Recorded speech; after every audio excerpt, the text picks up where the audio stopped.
Қолыңда бар нәрсеге разы бол. Алла тағала әркімге өзінің ризығын береді, және бұл ризық әркімге әртүрлі беріледі. Біреулер сұлу болса, басқалары аса келбетті емес. Біреулер бай болса, тағы біреулер кедей. Біреулер қабілетті болса, басқалары қабілетсіз. Біреулер ақылды болса, басқалары онша ақылды емес. Біреудің денсаулығы мықты болса, басқалардікі нашар. Біреулердің ықпалы күшті болса, басқалардың ықпалы жоқ. Біреулер күшті болса, біреулер әлсіз. Алла әрбір жанға өзі қалағанындай жақсылық берген. Енді қайсы бір жақсылық басқалардікіне қарағанда аз болып қалғаны үшін наразы болу жаратқанның жазмышына қарсы шыққандық емес пе? Бұл дүниедегі жақсылықтар әділ үлестірілмеген деп есептеп, Алланың жасағанына наразы болу дұрыс емес. Оның ілімін танымау арқылы Құдай өз сақтасын, Алланы әділетсіздікпен кінәлауға жатады. Біз Алла берген нәрселерге разы болып, оған шүкіршілік қылуымыз керек. Өзіңе бергенімді қабыл ал, осынау нығметім үшін сөз жүзінде әрі іс жүзінде шүкіршілік білдірушілердің бірі бол. Ағраф сүресі 144 аят. Разы болу, шүкір ету иманды кісіге тыныштық пен жақсылық алып келеді.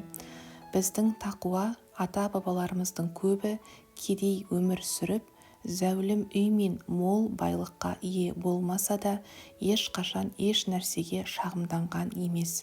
Алла тағаланың нәсіп еткенін жақсылық үшін ғана қолданып, елге көптеген пайда алып келген. Олар өздері де бақытты болып, басқалардың да бақытты болуына себепші болған. Олар көп нәрсені білген емес, бірақ олардың өмірі берекелі және нәтижелі болған. Ал енді қазіргі көптеген байлар керісінше ақиқат жолдан тайды. Жиған байлықтары оларға бақыт та, пайда да алып келген жоқ. Олар әрқашан еш нәрседен разы емес. Бұл болса, бақытты болу үшін дүние рақаты ғана жеткілікті емес екенін көрсетеді. Өмірдегі басты нәрсе байлық емес екенінде ашық дәлелі. Кейде қарапайым ғана кісілер дүниеге көптеген пайда мен жақсылық алып келсе, ал енді кейбір жоғары дәрежелі диплом иелері ғылымда жоғары лауазымға жеткендер болса, керісінше дүниеге еш пайдалы нәрсе бермегенімен қоймай, адамзатқа бақыт алып келмеген уақыттар болғанын бәріміз естіп жүрсек керек. Алла тағала саған берген нәрселерге разы бол, өйткені сенің бақытың сенің ризалығыңда. Ислам тарихында аты қалған талай ұлы ғалымдар кедей, денсаулығы да нашар болған. Келбеттерімен де өзгешеленген емес. Олардың арасында зағип болғандар да кездеседі. Соған қарамай, олар дүниеге баға жетпес еңбек пен орасан зор ілім қалдырып кетті.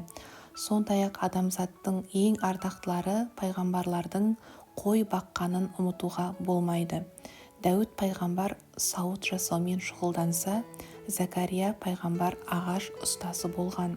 Сондықтан сенің шынайы байлығың, бұл сұлулығың, байлығың және отбасың емес, бұл сенің өнерің және қабілетің, жақсы істерің және ел үшін жасаған пайдалы дүниелерің.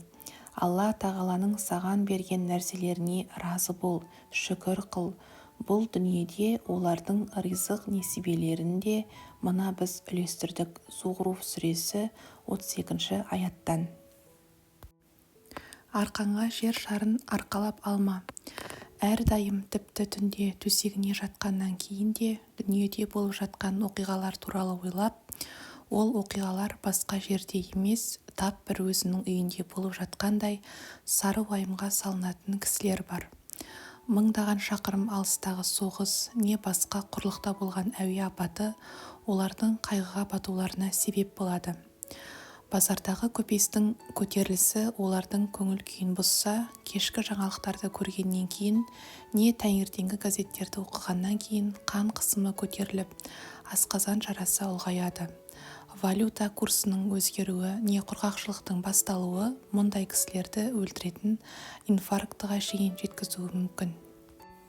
Олар шексіз қайғырумен жүйкесі жұқарып, қорқып болып жатқан барлық оқиғаларды жүрегіне жақын алып өмір сүреді және бұдан олар өздері де азап шегеді.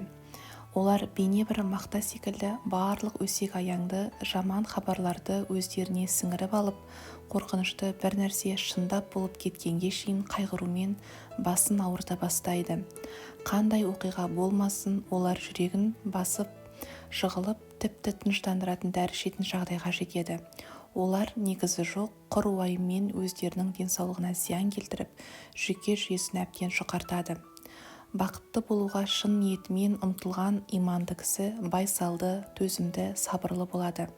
Ол барлығы тағдырға жазылғанын және болатын нәрсе сөзсіз болатынын біліп, Аллаға ғана тәуекел етеді. Ол дүниеде болып жатқан нәрселерге қызығады. Бірақ оған айтылған не өзі куә болған оқиғалардан сабақ алып, оларды байсалдылықпен, сабырмен қабыл алады.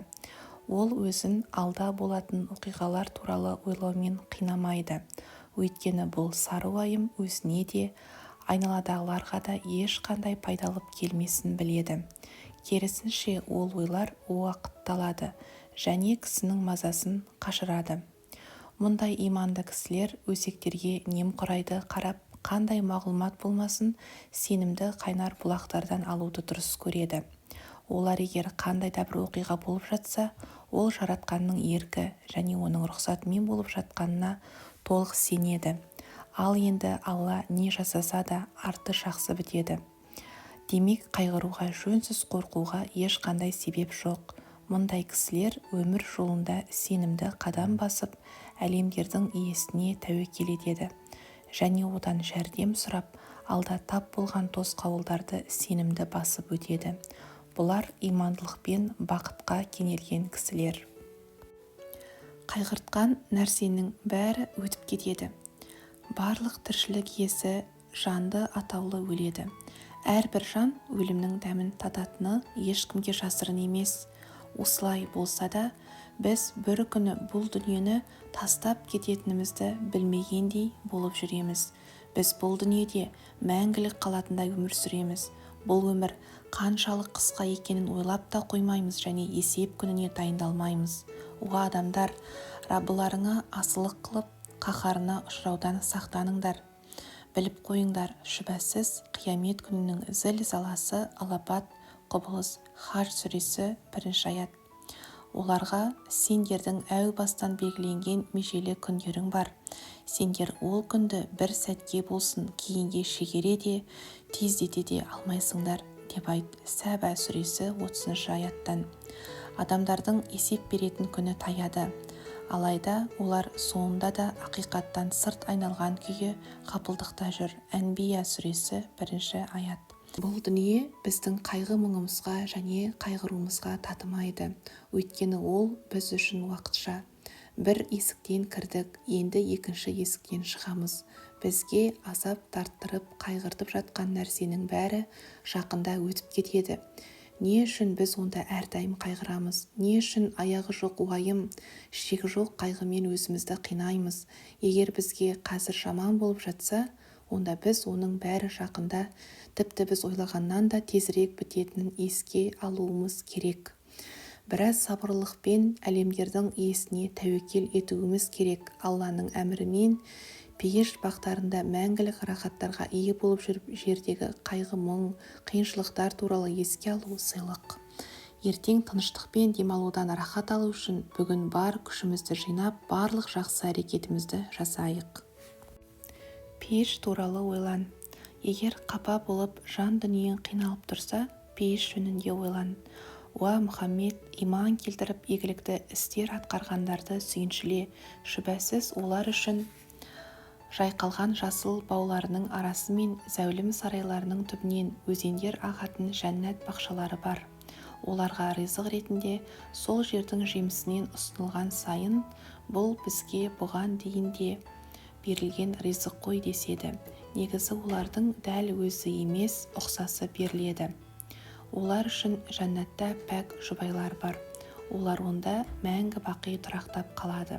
Бақара сүресі 25 аят. Егер саған сынақтар бірінің артынан бірі селдей жауып жатса, онда пейіш жөнінде ойлан.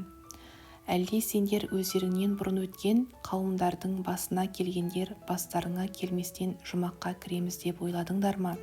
Олардың көптеген адам айтқысыз ауыртпалықтарға душар болып, күйзелгені соншалық пайғамбар және онымен бірге иман келтіргендер Алланың жәрдемі қашан келеді дейтіндей жағдайға жетті.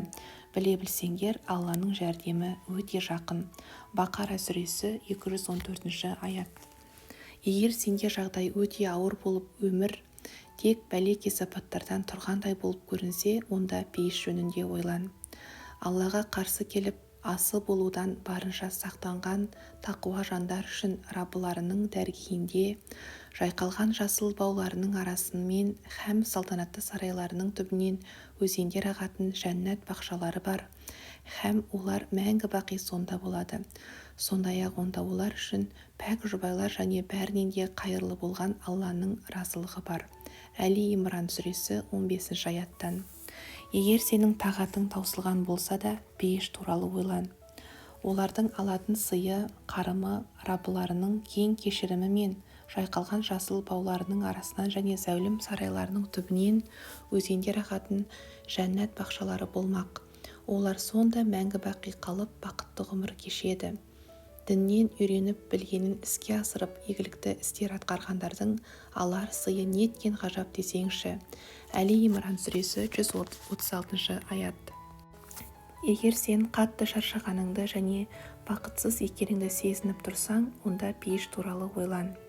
Кімде-кім тозақтан аулақ әкетіліп, жұмаққа кірсе, зор жетістікке һәм мақсат мұратына жеткені. Біліп қойыңдар, бұл дүниенің тіршілігі алдамшы, қызықтан жалған бұйым боқшадан басқа түк те емес. Әли Имран сүресі 185 аят. Егер қорқынышқа, уайымға салынып, не істеріңді білмейтін болсаң, онда пейіш туралы ойлан. Алайда Раббыларына қарсы келмей, тақуалық шеңберінде өмір сүргендер үшін жайқалған жасыл бауларының арасынан және зәулім сарайларының түбінен өзендер ағып жатқан жәннат бақшаларды бар. Олар онда мәңгі бақи қалып, Алладан ерекше сый-құрмет көреді. Алланың дәргейіндегі бар игілік ізгі де кемел мүміндер үшін әлдеқайда қайырлы. Әли Имран сүресі 198 аят. Егер саған күнәларың өте көп көрініп, жаратқанның кешірімінен үмітің үзілген болса, онда пейіш туралы ойлан. Менің жолымда хижрет еткен, әрі атамекенінен қуылған, менің жолымда сан түрлі сәбір зомбылыққа төзе білген, һәм керек кезде дұшпанға қарсы қасық қаны қалғанша соғысқан және өлтірілген әрбір жанның кінә қателіктерін жасырамын, һәм шүбәсіз оларды жайқалған жасыл бауларының арасынан және зәулім сарайларының түбінен өзендер ағып жататын жәннат бақшаларына кіргіземін. Бұл Алла тарапынан берілетін ерекше сый-сияпат. Әлбетте, ең керемет сый-сияпат Алланың дәргейінде. Әли Имран сүресі 195 аят. Егер сен күш-қуатыңның мүлдем сарқылғанын сезсең, онда пейіш туралы ойлан. Ал иман келтіріп, өздерін һәм қоғамды түзетуге бағытталған игілікті істер атқарғандарды ішінде мәңгі бақи қалып бақытты өмір сүретін, жайқалған жасыл бауларының арасынан және зәулім сарайларының түбінен өзендер ағып жататын жәннат бақшаларына кіргіземіз. Жұмақта олар үшін пәк жұбайлар бар. Сондай-ақ оларды жұмақтың әсте түгесілмейтін нығметтерге толы болған жанға жайлы самаладай көлеңкесіне саялатамыз. Ниса сүресі 57 аят. Егер көз жасыңды тыя алмай тұрсаң, онда пейіш туралы ойлан. Кімде-кім Аллаға және елшісіне бағынса, Алла оны түбінен өзендер ағып жататын жәннат бақшаларына кіргізеді. Олар сонда мәңгі бақи қалып бақытты ғұмыр кешеді. Ең үлкен жетістік, ең зор табыс міне осы. Ниса сүресі 13 аят. Егер саған сапар алыс және қиын болып сезілсе, онда пейіш туралы ойлан. Сол кезде жұмақтықтарға жұмаққа кіріңдер. Бұдан былай сендер үшін ешқандай қорқыныш жоқ, һәм бұдан былай әсте жабықпайсыңдар делінеді. Ағраб сүресі 49 аят. Егер саған өмір өте ауыр және түбі жоқ тұңғиық болып көрінсе, онда пейіш туралы ойлан. Раббылары оларды шексіз рақымына бөлейтіндігімен, оларға разы болып, оларды да өзінен разы ететіндігімен әрі түгесілмес мәңгілік нығметке толы жәннат бақшаларымен сүйіншілейді. Олар жұмақта мәңгі бақи қалады да қайғы-мұңсыз бақытты ғұмыр кешеді. Шүбәсіз ең үлкен сый-сияпат Алланың дәргейінде. Тәубе сүресі 21-22 аят. Егер армандарың бұл дүниеде іске аспай жатса, онда қапаланба, пейіш туралы ойлан. Алла мүмін ерлер мен мүмін әйелдерге ішінде мәңгі бақи бақытты ғұмыр кешетін, жайқалған жасыл бауларының арасынан және зәулім сарайларының түбінен өзендер ағып жатқан жәннат бақшаларын, әсіресе Адн жәннатынан керемет үйлер беруді уәде етті. Ал аталмыш нығметтердің бәрінен де зоры Алланың оларға деген разылығы. Ең үлкен жетістік міне сол. Тәубе сүресі 72 аят. Егер сенің иманың әлсіреп, ғибадаттарды талап етілгендей ынтызарлықпен, мойынсынумен орындай алмай жатқаныңды сезсең, онда пейіш туралы ойлан. Ал Аллаға лайықты түрде тағзым етіп, оған асылық қылудан сақтанған тақуа жандар жұмақ бақшаларында бастаулардың басында болады. Оларға ол жерге есендікпен һәм үрей мен уайым атаулыдан арылған күйде кіріңдер делінеді. Хижр сүресі 45-46 аят. Егер шайтан сенің жақсы істер жасауыңа кедергі келтіріп, жалқаулықты ойыңа салып жатса, онда пейіш туралы ойлан. Алланың өзін көріп, бақылап тұрғанын терең сезіне отырып, үнемі игілік жасап, жақсылық істегендерге ең керемет сый, жәннат және одан да артық сый Алланың жамалын тамашалау бұйырады. Олардың жүзіне бірде-бір қара дақ түспейді, һәм өздерін масқара ететін қорлыққа да тап болмайды. Міне солар жұмақтықтар. Олар мәңгі бақи сонда болады. Юнус сүресі 26 аят. Егер сені жалған дүниенің азғырулары өзіне тартып кетсе, тоқтай қал да пейіш туралы ойлан. Алтын табақтар мен бал татыған алуан түрлі сусындарға толы қадақтар тасыған жұмақ қызметшілері оларды айналсоқтап сый-құрмет көрсетеді. Онда көңіл соғатын һәм көздің жауын алатын нәрселердің бәрі бар. Сендер онда мәңгі бақи қаласыңдар. Дүниеде істеген игілікті істерің үшін сендерге мұра ретінде берілген жәннат міне осы. Онда сендер тойып жейтін алуан түрлі жеміс-жидектер бар. Зухруф сүресі 71-73 аяттан. Егер сенің проблемаң көп болса, онда пейіш туралы ойлан. Ал Аллаға лайықты түрде тағзым ететін, оның алдында асылық етуден барынша сақтанатын тақуа жандар болса, азап аталудан ада қауіпсіз жерде болады. Олар жұмақ бақшаларында, бастаулардың басында болады.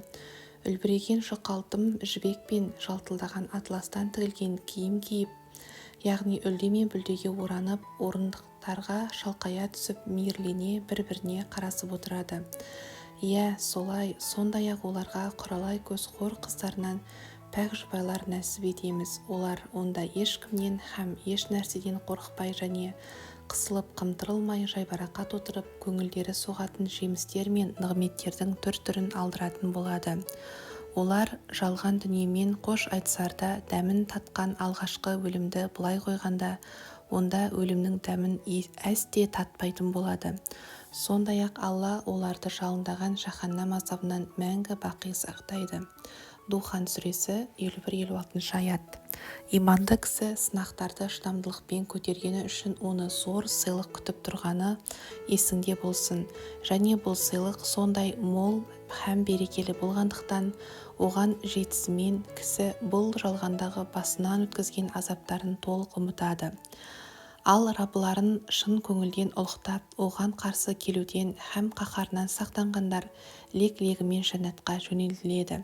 Жәннатқа жеткендерінде алдарынан жәннаттың қақпалары айқара ашылады да, ондағы сақшы періштелер оларға: сәлем сендерге, өздерің күнә атаулыдан, қайғы-мұңнан мәңгілікке арылған, қандай пәк, қандай бақытты жандар едіңдер, қане жәннатқа кіріңдер де онда мәңгі бақи қалыңдар деп оларды ерекше қошеметпен қарсы алады. Сонда жәннаттықтар Аллаға мадақ жаудырып шүкіршілік айтамыз. Ол бізге берген уәдесінде тұрды һәм бізді осынау ұшы-қиыры жоқ қисапсыз нығметке толы жерге мұрагер қылды. Біз енді жәннатта қалаған жерімізде қалағанымызша тұра аламыз деп мәз-мейрам болады. Міне бір Алланың разылығы үшін риясыз еңбек еткендердің алатын сый-сияпаты қандай керемет. Зүмәр сүресі 73-74 аят. Дүниедегі өмір тіршілік қайғы-мұңға, азаптарға толы болуы аз көрінеді. Әрі өте қысқа, әрі ол мәңгілік өмірмен салыстырғанда түкке татымайды. Алла тағала бізге баға жетпес мүмкіншілік беріп жатыр. Біз, адамдар, бұл дүниеде біраз сынақтан өту арқылы ауырмайтын, өлмейтін, қайғырмайтын, азап тартпайтын, қорқып қор болмайтын, уайым мен әділетсіздік жоқ, мәңгілік жас болып, қалағаныңның бәрі дайын болатын мәңгілік пейішке лайықты боламыз. Бұл фәни дүниеде болған азаптар, сынақтар үшін ең жақсы сыйлық емес пе? Мәңгілік рахат, мәңгілік жастық, мәңгілік ләззат, мәңгілік бақыт тағы не керек? Сабыр қыл, бекем бол, жақсы істерді жаса және жаратқанға бүкіл ынтаңмен ғибадат жасасаң, ертең сол ең керемет мәңгілік жайға кіресің.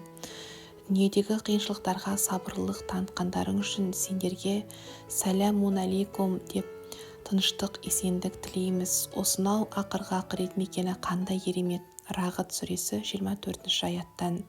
Азап пен қайғы-мұңға толған жер үстіндегі өмір туралы ғана ойлап, шынайы өмір туралы, пейіштегі мәңгілік өмірді естен шығарған кісі қандай бақытсыз. Сабырлылық. Шынында адам баласы зиян ішінде. Тек иман келтіргендердің, соған сай игілікті істер атқаратындардың, бір-біріне ақиқатты насихаттайтындардың және қайғы-қасіретте, ауыртпалық түскенде, сондай-ақ тура жолдан таймау һәм асау нәпсі мен әзәзіл шайтанға ермеу мәселесінде бірін-бірі сабырға шақыратындардың жөні бөлек. Аср сүресі 2-3 аят. Сабырлылық сынақтарды байсалдылықпен тосып алу еркі күштілерге тиесілі қасиет.